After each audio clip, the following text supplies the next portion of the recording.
오늘 읽은 말씀 가운데 여러분들이 읽으면서 눈에 이미 들어왔을 것입니다만은 이 짧은 구절 가운데 화목이라는 말씀이 6번이 등장합니다. 화목이라는 말은 어떤 대상과 불화해서 원수지간이 되어 있는데 그 관계를 사랑의 관계로 바꾸어 놓았다는 것이 화목이라는 뜻입니다. 그래서 하나님이 우리에 대해서 화목했다 하는 말씀을 쓰고 있는 것을 우리가 읽으면서 무엇을 생각하게 됩니까? 인간은 하나님과 불화되어 있고 원수되어 있었다 하는 것을 전제하고 있습니다. 그렇게 하나님과 인간은 불화되고 원수된 관계에 있는데 하나님이 먼저 손을 내밀어 주시고 우리에게 화해를 이루어 주셨습니다. 하나님과 우리 사이가 원수가 된 것은 성경은 죄 때문이라고 말합니다. 지금도 하나님과 화목하지 못한 사람은 하나님과 원수되어 있습니다. 하나님의 진노가 그의 머리 위에 머물러 있고 하나님과 관계없이 살아가고 있고 하나님에 대한 믿음도 하나님에 대한 사랑도 없이 살아가고 있습니다. 그러나 인간은 원래 그렇게 창조된 것이 아니고 하나님과 인간은 매우 친밀했습니다. 사랑하고 인간은 하나님의 마음을 다 이해하고 하나님의 뜻을 잘 알고 하나님으로 즐거워하며 이 세상에 있는 모든 것보다 하나님을 그의 만족으로 삼고 살아왔습니다. 그러나 죄가 들어옴으로 말미암아 그 화목의 관계가 깨어지게 되고 인간은 하나님의 진노 아래 있게 되고 미움의 대상이 되어지고 인간 역시 하나님을 배반하고 떠나서 하나님 없이 살아가게 되었습니다. 그런 인간에 대해서 하나님이 화목하도록 해 주셨는데 오늘 읽은 말씀이 하나님은 어떻게 우리와 화목해 주셨는가 하는 말씀을 기록하고 있습니다. 그것이 오늘 17, 19절에 있는 말씀대로 저희의 죄를 저희에게 돌리지 아니하시고 하나님이 그리스도 안에 계시사 우리를 하나님과 화목하게 했다고 말씀합니다. 인간이 하나님과 화목하려면 화목하지 못하는 원인이 반드시 해결되어야 됩니다. 그것이 뭐냐면 죄에 대한 대가입니다. 저는 이 설교를 설교 때마다 하고 있습니다. 하나님이 인간에게 고개를 다시 돌리게 하려면 인간이 하나님에 대하여 범한 죄의 값을 반드시 지불해야만 하나님의 진노가 풀어지고 하나님이 인간을 향하도록 되어 있습니다. 그러니까 오늘 여기 뭐라 해요? 죄를 우리가 지었지만은 우리에게서 죄값을 찾지 아니하다. 저희의 죄를 저희에게 돌리지 아니하신다는 말씀은 저희에게서 하나님이 죄값을 찾아내지 않는다는 겁니다. 죄는 인간이 지었지만은 하나님이 인간에게서 죄값을 찾지 아니하시고 그리스도로 말미암아 죄값을 찾아내셨다고 말씀합니다. 왜냐하면 인간은 죄값을 지불할 수 있는 능력이 없는 전적인 무능자입니다. 인간의 그 어떤 것으로도 하나님의 진노를 풀어드릴 수가 없습니다. 여러분들이 생각하기에는 뭐 세계 기독교 교회사에서 아주 위대한 성자들이 있죠. 그런 분들은 그 착함을 가지고 하나님이 그들을 보고 진노를 풀어주시기라고 생각하죠. 그러지 않아요. 손양원 목사님 같은 분도 그 문둥병자의 고름을 입으로 빨아낸 분이지만은 그렇게 선하게 정말 주님을 위해서 희생했지만은 그것이 죄값이 될 수가 없어요. 그러니까 손양원 목사님도 예수님을 의지했어요. 순교하신 주기철 목사님도 마찬가지고. 그들이 전부 아무리 위대하다고 하지만은 그들의 위대한 것이 죄값으로 치불될 수가 없어요. 여러분들이 누구를 위해서 지금 목숨을 당장 버린다고 합시다. 그러면 그걸 보고 하나님이 너 공로를 세웠으니까 너 죄값 이제 내가 받은 걸로 치자. 그렇게 할 것 같습니까? 안 합니다, 하나님은. 왜냐하면 우리는 죄인이기 때문에 우리는 죄값을 지불할 수가 없어요. 그래서 죄값을 지불할 수 있는 분은 하나님의 아들 예수 그리스도밖에 없습니다. 그분 외에는 죄값을 치를 수가 없어요. 베드로전서 1장 9절에 오직 흠없고 점없는 어린 양 같은 그리스도의 보배로운 피가 너희의 죄를 구속했다. 구속했다는 말은 죄값을 갚았다는 뜻이요. 여러분 성경 읽다 구속했다는 말은 죄값을 지불하고 죄를 해결했다는 뜻이요. 대속이라는 말은 뭐냐? 예수님이 대신 갚아줬다는 말씀이요. 그러니까 구속은 대속이죠. 우리가 갚을 수 없으니까. 그러니까 어린 양의 보배로운 피로서 우리 죄값을 갚아주었어. 그래서 하나님과 우리가 화목하게 되었어요. 우리에게 예수의 피가 뿌려져 있으면 하나님이 우리를 쳐다보실 때 저놈 저 죄값을 갚았구나. 저 피가 내 아들의 피가 있네. 그걸 보시고 우리에게서 돌렸던 얼굴을 다시 향하게 되는 겁니다. 골로새서 1장 14절에도 그 아들 안에서 우리가 구속 곧 죄사함을 받았다고 말씀합니다. 하나님의 아들 그리스도만이 우리의 죄를 구속할 수 있기 때문에 여러분과 저에게서 죄를 돌리지 아니하시고 여러분과 저에게서 죄값을 받아내지 아니한다는 거야. 그러니까 여러분이 죄값을 지불하려고 하면 그건 분수 넘은 일이요. 안 받아요.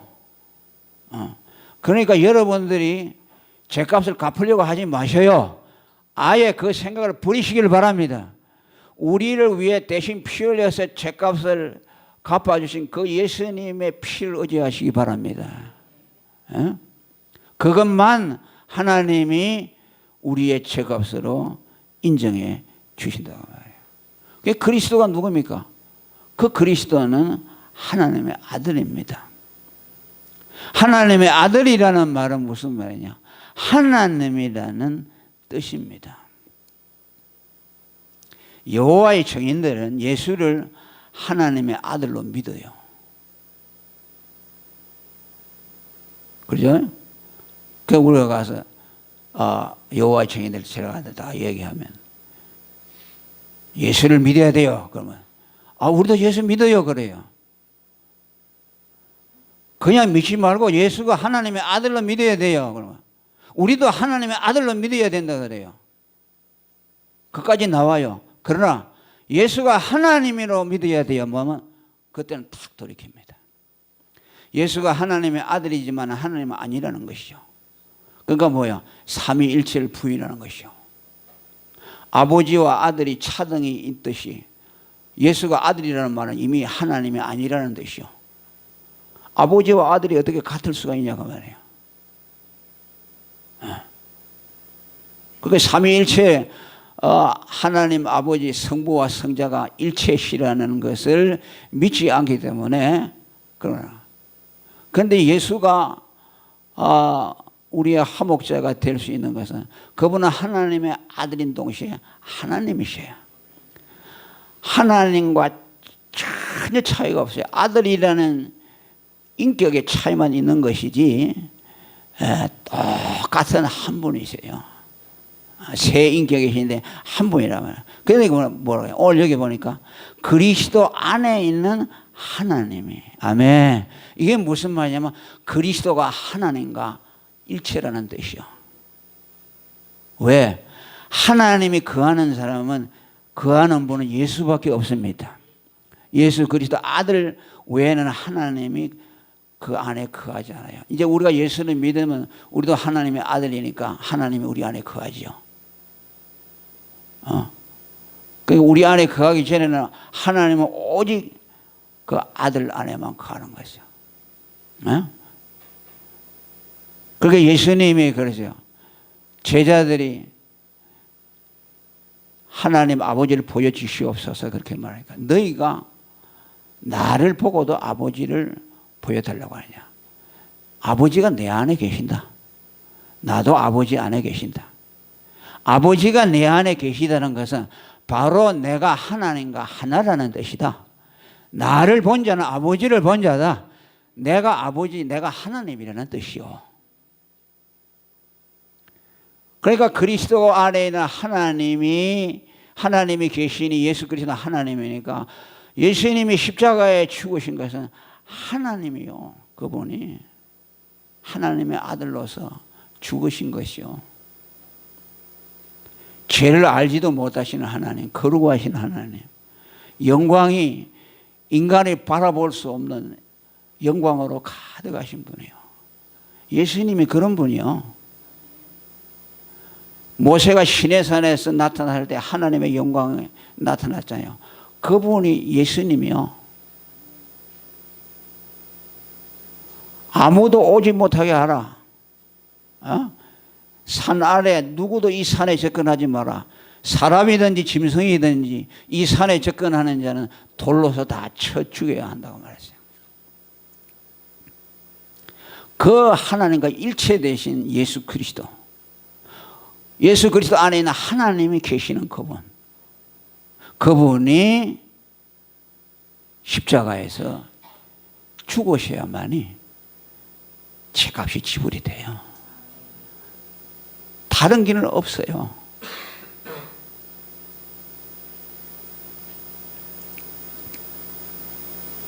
사도행전 20장 28절에도 교회를 뭐라고 합니까? 하나님이 자기 피로 사신 교회라고 그랬어요. 하나님이 피가 어디에 있어요? 하나님은 영이신데, 영이신데 하나님이 자기 피로 교회를 샀다고 그랬어요. 그런데 그게요, 다른 번역에 보면은 하나님의 아들의 피로 샀다고 그랬어요. 다른 번역에는 전부 하나님의 피라고 되어 있어요. 킹 제임스 번역도 그렇고, 이것도 전부 되어 있는데 한 번역에만 하나님의 아들의 피로. 그러니까 하나님 아들의 피로 사죠, 교회는. 그런데 그분이 하나님이라는 뜻이요. 교회의 머리 되시는 예수님, 예수님 피로서 사시니 교회. 그 예수님이 하나님이라는 것이죠. 그 하나님의 희생이 없이는 인간의 죄를 대속할 수 없기 때문에 주님이 우리에게서 죄를 찾지 아니하시고 하나님의 아들 예수님에게서 죄를 찾아주셨습니다. 얼마나 감사합니까? 우리에게서 죄를 찾으셨다면 어떻게 하겠어요? 우리는 다 지옥 가지요. 우리는 죄를 갚을 길이 없어요. 아무리 착한 사람이라도.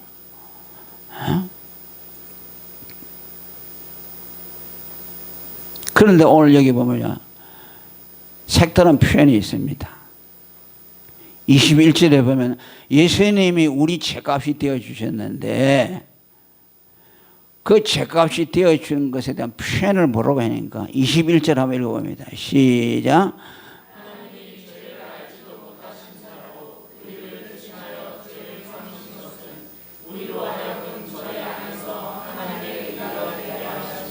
아멘. 죄값이 되는데 어떻게 지가요? 하나님 아들 그리스도가 죄가 되었다고 그랬어요. 죄인이 되었다고 하지 않았어요. 우리는 그렇게 알고 있죠. 예수님이 우리 대신 죄인이 되어서 십자가에 죽었다. 죄인으로 심판을 받으셨다고 우리는 기껏 그까지밖에 못 나가죠. 그런데 오늘 여기 보니까 죄가 되었다고 그랬어요. 인격이 없어요. 죄인이라는 건 뭡니까? 인격이죠. 얼마나 높인 거죠. 죄인이라는 것은 높인 겁니다. 죄를 지었지만은 인간이라는 뜻이요. 인격적으로 대접해 주는 것이요. 그런데 예수님은 인격이 빠져버렸어요. 죄가 되었다고 말했어요. 물질 명사가 되었어요.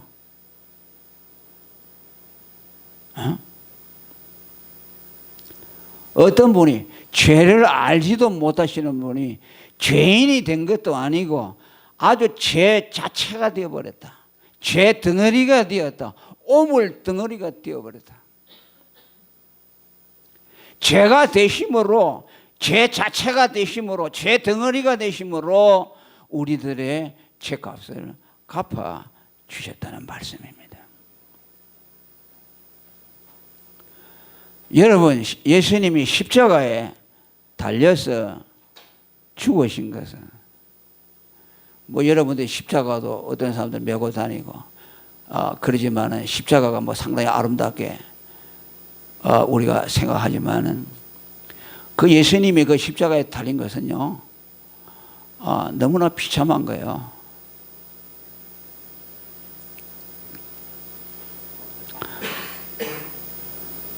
하나님의 진노를 받은 가운데서 가장 비참한 저주를 받으신 거예요. 인간 대접을 받지 못하고 저주 덩어리로서 오물을 청산하듯이 죄 덩어리가 되어서 십자가의 저주를 받으셨습니다.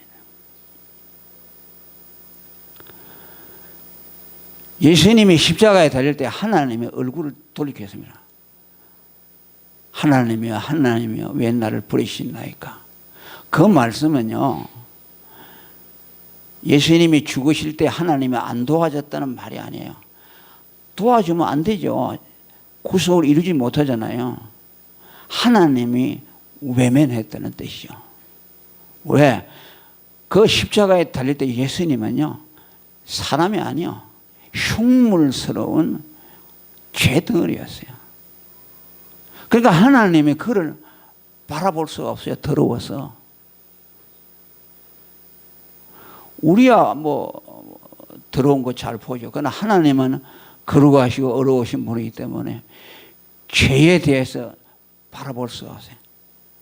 그게 이사야 59장 2절에 보니까 하나님과 이스라엘 백성에 대해서 내가 너희와 너희 사이에 사이를 내었다. 거리를 두었다.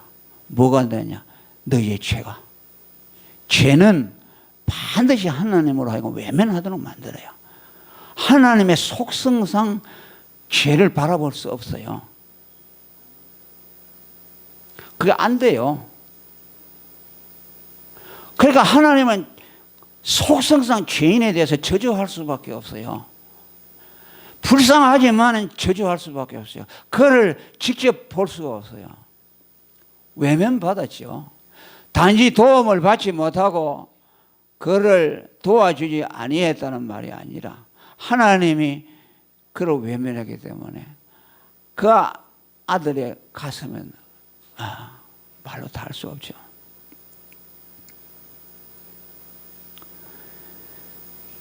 흉물처럼 되었어요. 그 시편 22편에 보면 6절에 나는 벌레요 사람이 아니라 사람의 회방거리요 백성의 조롱거리다. 이 시편 22편은 유명한 시편입니다. 루트로 하여금 종교개혁을 일으키게 한 성경 구절입니다. 성 어거스틴 수도원 종탑에서 이 성경을 펼치고 하나님의 의에 대해서 고민하고 미칠 정도로 고민하던 그 루트에게 눈이 열리도록 했어요. 다 탑경험이라고 합니다. 그때 하늘 문이 열리는 경험을 했습니다. 이게 대체물이요. 나는 본래요 사람이 아니라 사람이에요. 이게 누구냐? 이분이 하나님의 아들 그리스도다. 그분이 우리 죄를 대신하고 죽었는데 짐승처럼 사람의 대접을 받은 것이 아니라 한 마리 벌레처럼 흉물스러운 벌레처럼 죽었다. 백성의 조롱거리다. 나를 보는 자는 다 비웃으며 입술을 삐죽이고 머리를 흔들며 가로되 저가 여호와께 의탁하니 구원하실 걸 저를 기뻐하시니 건지실 걸 하나이다. 예수님이 십자가에 달려있을 때 밑에서 그를 못 박은 자들이 예수님에 대해서 한 일입니다. 저가 하나님 아들이라고 했으니 이제 하나님이 저를 구하러 내려오실 것이다. 보자 어떻게 구하는가. 입을 삐죽거리면서 그 아들에 대해서 조롱한 내용입니다. 시편 22편은 구약의 복음 중에 복음입니다.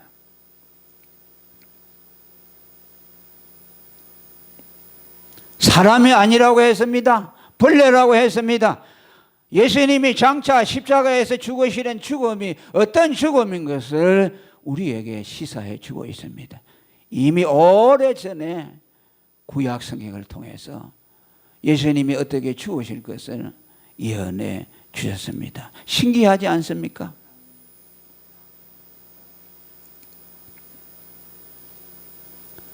예수님이 인간을 포기하지 않았죠. 그는 완전하신 하나님이시고 완전하신 인간으로 십자가에 달려 죽었었지만은 그가 억조 창생에 택하신 백성들의 죄를 모든 죄를 아담의 원죄와 저와 여러분이 일생이 지은 모든 죄들 그 흉측한 죄들을 그가 다 가져다가 십자가에서 담당하기 때문에 죄가 그를 덮어버리기 때문에 죄가 예수님의 인격을 다 덮어버리기 때문에 죄밖에 보여지지 않았다는 말씀이요.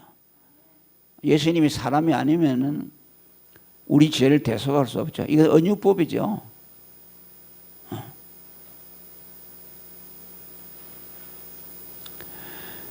요즘에 우리는 죽음에 대해서 무슨 존엄사라는 건 많이 하잖아요. 구차하게 그냥 비참하게 생명 연장하는 것보다 그냥 딱 깨끗하게 병이 들면은 죽을 각오하고 시금 전폐하든지 뭐 이렇게 해서 자기의 존엄성을 아주 유지하면서 그렇게 죽으려고 하잖아요. 그 사형도요. 옛날에는 뭐 능지처참하기도 하고 뭐 별스럽게 다 사형을 했죠. 우리나라 보더라도 뭐 조선시대에 보면은 아주 소가 5마리 해가지고서 찢어 죽였잖아요. 목하고 다리하고 발하고 아주 5등분 했죠. 그러니까 사람의 죽음도 죄를 지었지만은 이제는 이제 이 문화가 발달되고 역사가 발달되니 그런 죽음을 없애고 사형자라도 보통 하는 것이 우리나라는 교수형이죠. 목에다 밧줄을 걸고 이제 미국 같은 데는 총살도 하고 그 다음에 이 주사를 정맥 주사를 놔가지고서 아주 잠자듯이 죽게 해요.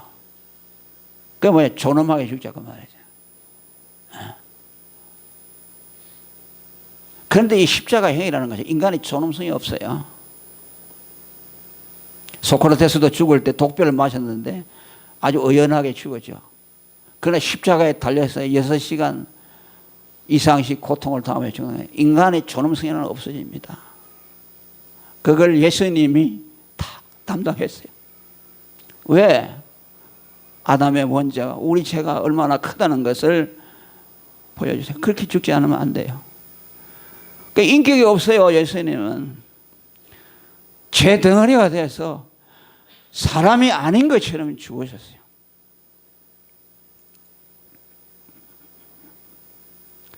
뭐 어떤 사람들 멋있게 죽는 사람도 있죠. 뭐 아주 깨끗하게 죽자 해가지고 뭐 이렇게 죽지만 예수님은 멋있게 못 죽었어요. 왜? 죄인이기 때문에 죄 덩어리로. 그 아사셀 염소가 구약 시대에 대속죄일마다 거기에다가 안수하고 광야를 내어 뻗치잖아요. 죄를 다 뒤집어 씌가 버린다. 그 광야로 가면요 어떻게 합니까? 사나운 짐승들이 가서 다 찢어 죽여버려요. 그 예수도 뭐냐? 영문 밖에서 고난을 받으셨다. 아멘. 골고다 언덕에서 죽으셨다는 것은 아사셀 양이 광야로 쫓겨나간다는 것이죠. 성 밖에 내어 쫓았다는 그 말이에요. 예수님 아사셀 양과 같이 우리를 지시고 있다. 그 피는 대제사장이 피를 받아가지고 지성소에 들어가 뿌리고 그 육체는 영문 밖에서 불사를 지니라. 그래서 그가 우리의 죄를 짊어지고 영문 밖으로 가졌다고 말합니다. 그 전부 구약하고 연결이 되어 있어요. 짐승처럼 죽은 거죠. 왜 그렇게 죽어야만이 하나님의 아들이 그렇게 죽어야만이 아담의 원죄를 비롯해서 그의 택한 백성들의 모든 죄를 살 수가 있기 때문이에요. 그렇기 때문에 우리 죄가 완전히 속해지는 겁니다. 그분이 죄가 되어서 하나님의 진노를 다 받아내셨기 때문에 그리스도의 공로를 의지하고 그분의 죽음을 자기의 죄값으로 받아들이는 자들에게는 하나님이 그를 의롭다고 인정해 주시는 겁니다. 오늘 여기 보니까 두 가지가 대비됩니다. 뭐라고 되어 있어요? 21절에 다시 한번 읽어봅니다. 시작.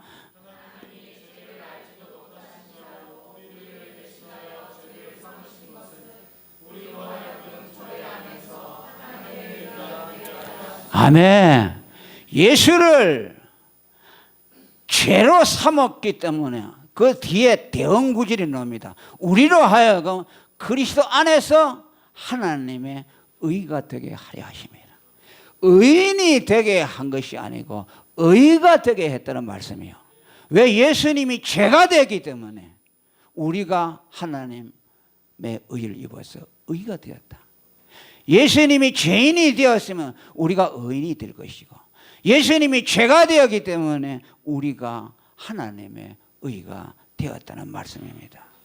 예수님이 철저히 우리 모든 죄를 다 그 어깨에 그 5가지 상흔에다가 다 짊어지고 죽으셨기 때문에 우리의 죄가 완전히 다 해결되었기 때문에 우리에게 완전한 하나님의 의를 입혀주었다는 겁니다. 그저 의인이 정도가 아니라 너가 하나님의 의라라고 말하는 겁니다.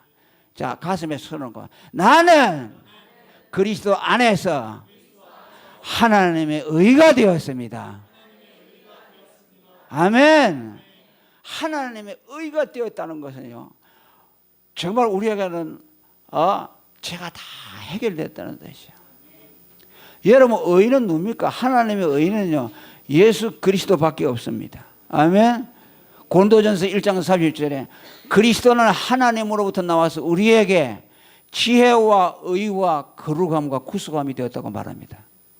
하나님의 의인은 그리스도밖에 없습니다.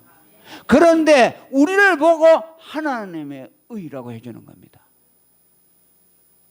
우리를 예수님과 동급으로 놓는 거예요. 예수가 하나님의 의이듯이 우리가 그리스도 안에 들어가게 되면 우리가 역시 예수님과 같이 하나님의 의가 된다는 겁니다. 물론 우리 의를 가지고는 죄인의 죄를 대속할 수가 없죠.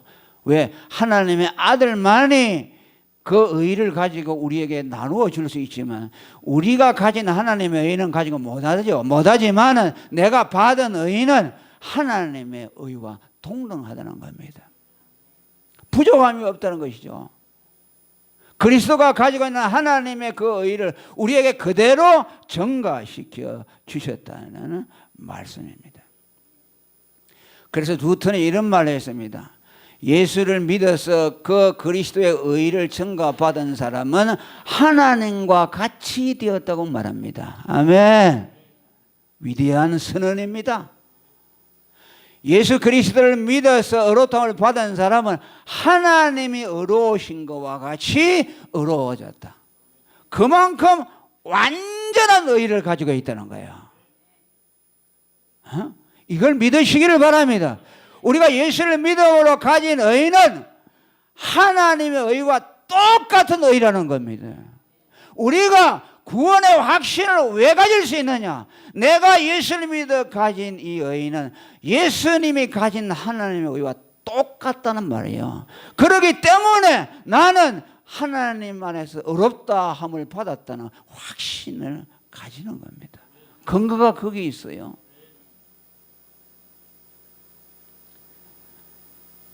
내가 만들어낸 의가 아니라 그 말이야. 내 행위로 만들어낸 것이 아니라 그 말이야. 빌립보서 3장 9절에 바울이 말합니다.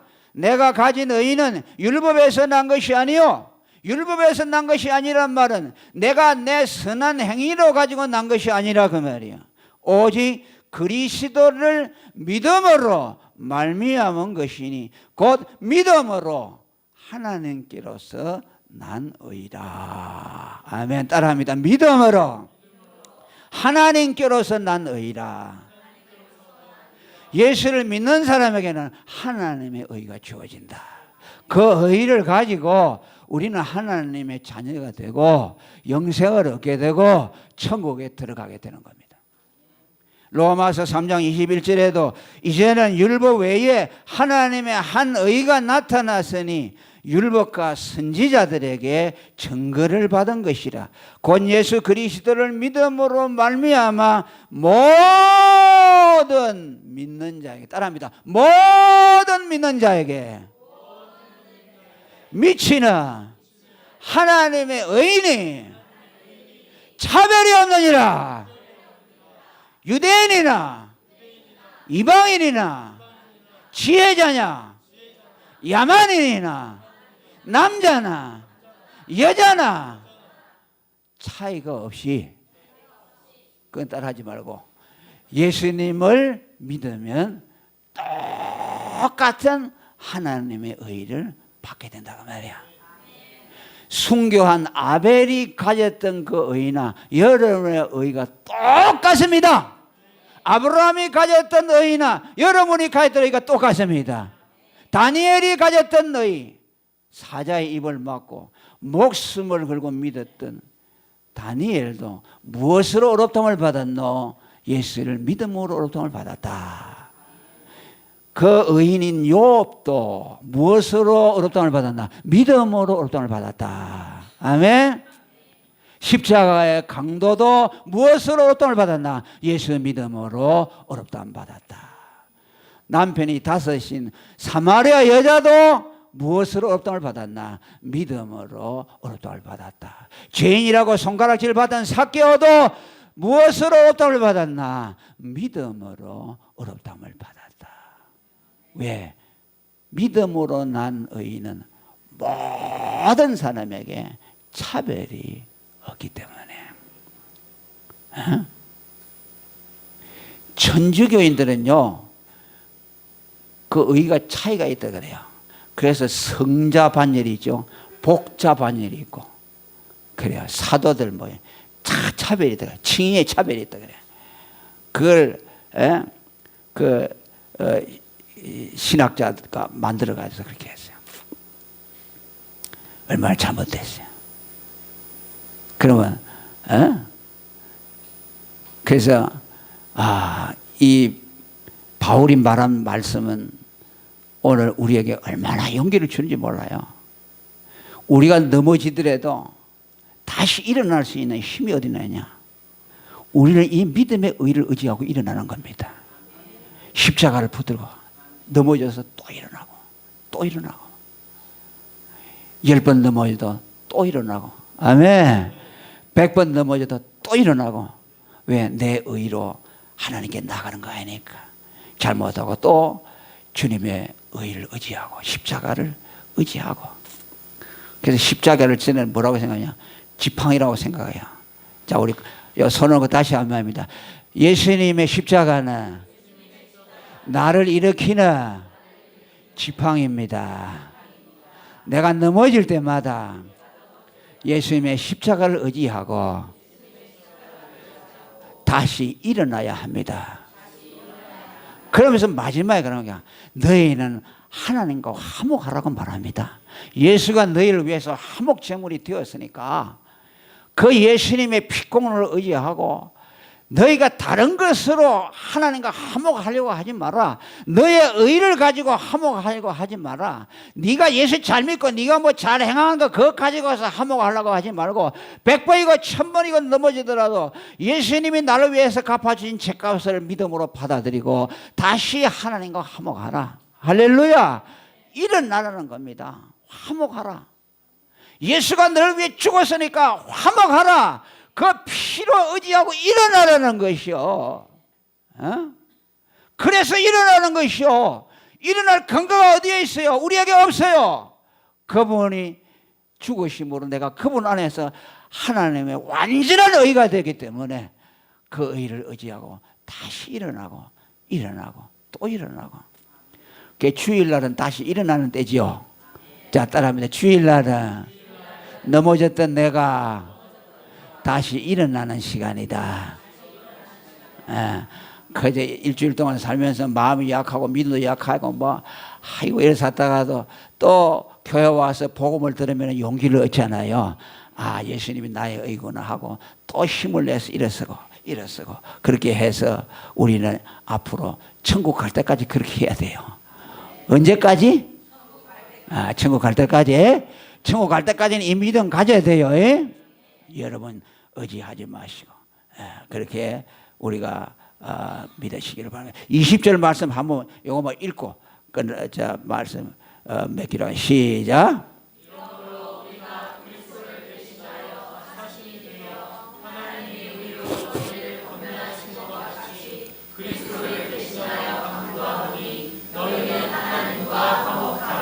자, 따라합니다. 그리스도를 대신하여 간구하느니. 누가? 바울이 그리스도를 대신해서 간구하는데 뭐라고 해요? 너희는 하나님과 화목하라. 그리스도 안에 들어와서 화목하라. 넘어졌느냐? 다시 일어나라 그 말이에요. 낙심하지 마라 그 말이에요. 여러분이 아무리 잘못했잖아요. 정말 사람들 앞에 말할 수 없는 숨겨진 죄악이 있다 할지라도 그거 가지고 죄 가지고 나와서 예수님의 피 앞에서 예수님 내 이 더러운 죄를 예수님의 피에 씻기를 원합니다. 씻어주세요. 라면요 예수님이 다 씻어줘요. 누구든지 그 앞에 나와서 자기의 죄를 고백하면 하나님이 그를 어렵다고 해준다고 요한 1서에 말씀하고 있어요. 절대로 낙심하지 마세요. 1000번 넘어져도 또 일어나고 아이고 벼룩도 낯짝이 있지. 또 내가 어떻게 용서해 달라고 하냐. 주님은 그러지 않아요. 이미 여러분들의 죄를 용서해 주셨고 앞으로도 계속 용서해 주실 것을 십자가에 약속했으니 이 약속을 믿고 일어서서 전진하고 또 전진하시기를 예수 이름으로 축원합니다. 통성으로 기도하겠습니다.